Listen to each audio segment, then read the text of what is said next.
everybody, today we will talk about how to fix or how to solve not rotating on Telegram. To know how to fix or how to solve not rotating on Telegram, you should just go to settings. After that, you can click apps, default apps, app settings. Here in this list, you'll enter to the window or to the app of Telegram, and you can click in this page.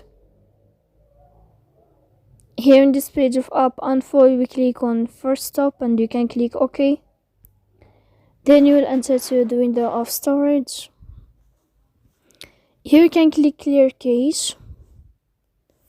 In the end, don't click manage storage because you can delete your data here, as you see. So please don't forget to support us by like and subscribe. See you next time in another video, and thank you for watching.